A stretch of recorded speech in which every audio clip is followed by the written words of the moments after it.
time to run you through our Gillette pressure rankings. For me, it was a self-imposed pressure. Was I under pressure? No. Yeah, they're under pressure. Everyone's under pressure. OTB AM's pressure rankings with Gillette. And the big pressure. Owen, we have a top 5 there. Who was under pressure? We do have a top 5. Let's start at number 5 with Katie Taylor.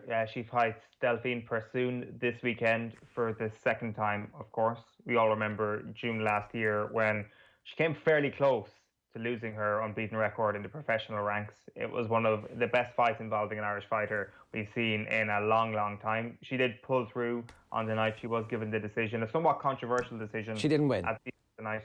She didn't win in your view. I don't think she won. Taylor being Taylor, she didn't really shirk away from the potential rematch. So here we are over a year later and it is locked in. And with this rematch, I think, given what you said there as well, there is a huge amount of pressure on this because beating Persoon is no longer the objective. She needs to show that she is the much better fighter. She needs to show why she is the face of women's boxing in the world and why that thing that happened last June was just a little bit of a smidge in the unblemished record. Of course, it is still an unblemished record technically, but it is still the question mark you could put beside Katie Taylor in her professional career to date. You could say, but that Persoon performance this weekend, the pressure is on where people go, but she actually hammered Persoon a year later. Yeah. And really, she is undisputably the best boxer in women's boxing at her weight division. Yeah, exactly. And boxing is full of these scenarios where a fighter very heavily favoured goes in, slightly underrates an opponent, gets away, squeaks away with a decision, and then a year later comes back and absolutely annihilates them because they fully understand exactly what the challenge are going to be in. And the class difference tells. But a lot of criticism of Katie Taylor. We were talking a little bit earlier on. Kenneth Egan was on the show last week. I think he was talking to you. And he was saying that she gets involved in fights, she throws too many punches, there's not enough power there. She hasn't changed her style enough for the professional game. So unbelievable levels of pressure. And also because the amount of money now starts to ratchet up massively. Eddie Hearn told us last week that, I don't know if we made enough of this at the time, but like win this and win one more fight and then we're looking at crossover against MMA, UFC stars. He mentioned Cyborg. I'm like, what? That would be the type of thing that would generate a whole whack of cash. Like, you know, multi-generational, I live in a Crystal Palace by the sea levels of cash. Oh, like, and if you talk about trying to infiltrate the United States properly, like there's no better sport than MMA to be able to do it. Like they are way ahead of boxing in the US when it comes to women's fighting in the MMA than they are in boxing. So like if he's actually legitimately seeing that as a career path for Katie Taylor, and if one of the conditions for that is that she has to go into MMA with an unbeaten record or an unblemished record, then that just ratchets up the stakes that are there this weekend, because she's not getting any younger either. Now I know that she is the younger fighter on a Saturday night, but that just adds into the cocktail of things here where she's starting to walk a fine line where every single fight is involved in higher stakes. And if there is that potential down the line of that pot of gold coming from the UFC, well then, I mean, winning this weekend and winning in fashion and winning in exciting fashion is big. And I guess also the way she's been talking in recent weeks, you know, I guess a lot of people have said stuff about her that she's not necessarily trash talking at all. She's actually just hitting back at people who've said stuff about her. But I think that's all part of it, and I think that's an important facet that she's brought into things. No, I think you're 100% correct about that. Number 4 on your list is LeBron James. Yeah, I put LeBron on this because the NBA playoffs begin tonight. Anybody who's thinking of hopping on the NBA bandwagon tonight, this evening actually, this is your chance. So I want to chat a little bit about the Lakers and LeBron here. So again, speaking of people in their mid-30s, LeBron is 35 years old at this point, and the very least they expect in Los Angeles is an NBA title or two, and the shadow of Kobe Bryant, obviously, at its most overpowering this year for very obvious reasons.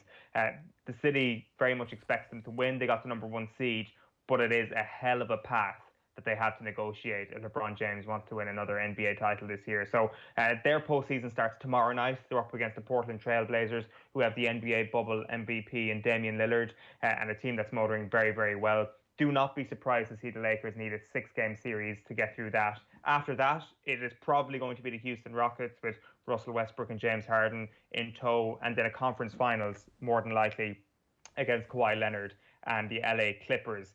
Then their NBA Finals will be up against Giannis Antetokounmpo and the Milwaukee Bucks. Basically, like we all know that LeBron James is a top 2 NBA player of all time, but he will have to beat a generational talent in every single round if he is to go all the way and win this incredible title in the NBA bubble, all with this narrative of Los Angeles potentially not properly being behind him until he wins a title. There is huge pressure on him. And also to add into that, he's got a teammate in Anthony Davis who is the best player that LeBron James has ever played with, bar none. You've got the weapons, LeBron. You have to go out and actually do the thing. You didn't even make the playoffs last year. You should be fairly well rested up after the lockdown break. So that's why I put him in here. If you had to pick one person from the NBA bubble who was under the most pressure, it is LeBron James. You didn't even mention The Last Dance. It's amazing. You can actually have a conversation about this sport without not mentioning that thing. I don't think you can. I think that like that ratcheted up the pressure a whole heap on LeBron, where like his first opportunity since Michael Jordan seized back the completely unassailed crown, the unanimous crown of being the #1 basketball player of all time, just by putting out a documentary. He didn't have to leave his chair. He was drinking tequila, and he's like the best player of all time again, like unquestionably. And now LeBron has to go out and remind everybody on the court. Oh, I did it with 3 separate teams. What are you talking about? Yeah, it's actually even flirting with the idea that LeBron is the best of all time is like sacrilege right now. What I have noticed post Last Dance, and it's not just limited to basketball, is that everybody is doing the whole, and that really pissed me off thing. Everybody is trying to pick a beef and running with it. Dame Lillard is the person who's probably done it the most. Himself and Skip Bayless have had quite a public Twitter spat, and he's obviously channeled that into becoming the best player on form in the league right now. But it definitely feels like everybody's trying to nitpick and trying to find something to give themselves that little motivation that Jordan would have done. Hey, Skip, any chance you could call me out publicly? I really need to get my game in gear this weekend. Yeah, no problems. Just make sure that, you come back at me straight away. And so don't leave me hanging. No problems. Who's next? Surefire MVP. Number 3 is Pep Guardiola, who is a staple of the pressure rankings at this point. He was in the pressure rankings when CAS overturned their decision and Manchester City will be allowed to play in the Champions League for the next couple of seasons. But, going on to lose to Lyon in the Champions League, it's just ratcheted it up a little bit more. There are reports coming out that potentially the Manchester City players weren't fully prepared for what happened at the weekend. Like there's a report that's come out from The Athletic this morning, and they said that they're aware of at least one player who, as training played out last week, believed Pep was preparing the 5-man defensive system, not for the match against Lyon, but with a view to more significant challenges against Bayern Munich and Paris Saint-Germain in a possible semi-final and final. It is a great line. It is a great insight into how the week played out, into how far Pep is thinking into the future, and also how we really now need to start thinking about Pep Guardiola as one of those managers who could be victim of this billionaire sacking, this state-funded team making a ludicrous decision like sacking one of the most talented coaches ever. Is it the most out there possibility in the world where Pep Guardiola doesn't leave Manchester City voluntarily? I don't think it is anymore. I do still think he will leave of his own volition, but I think we're getting closer and closer to that point, and it may be actually I broke up with them situation rather than they broke up with me, and the PR will be very interesting. But I do think we're getting closer to that point. I've actually come full circle on this. I believe that under unbelievable pressure to win the Champions League, but actually the owners of Manchester City are quite happy for the team to be the focus of conversation as opposed to the whole this is a sports washing thing, because people are talking about the football team again, one way or another. And they're like, yeah, look, that's what we wanted. Everybody's talking about the football team. Then there's going to be a lot of drama around them next year. I think that they put this thing in place to give Pep everything he wanted. They've given Pep everything he wanted. And I realise that, like, complaining about VAR and whatever else, like, but actually in a one-off football match, a load of random events are going to happen, and Raheem Sterling misses an absolute Ronnie Rosenthal-style sitter.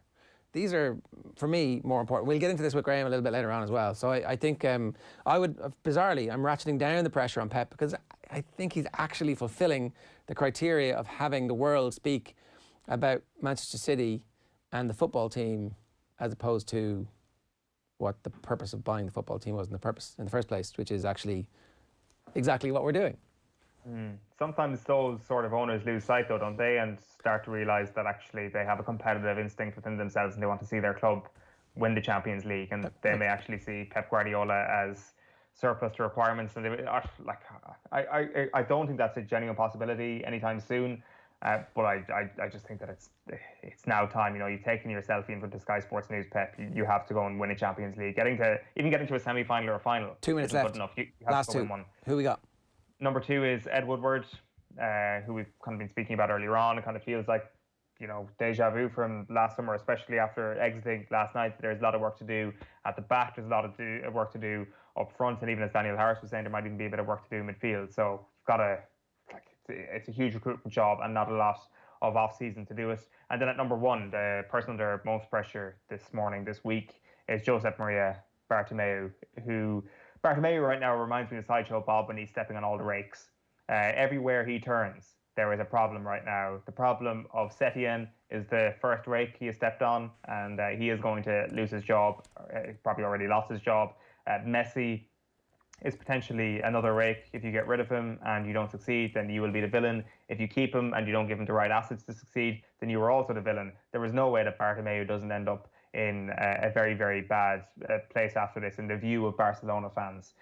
There's no way he can save his own face. The pressure is so bad. Maybe the pressure is actually completely off him because he's already screwed up so badly that he can't do any worse. Maybe this is a terrible decision. But anyway, here we go. Bartomeu, congratulations. You are the winner of this week's pressure rankings. That's the end of the pressure rankings this week.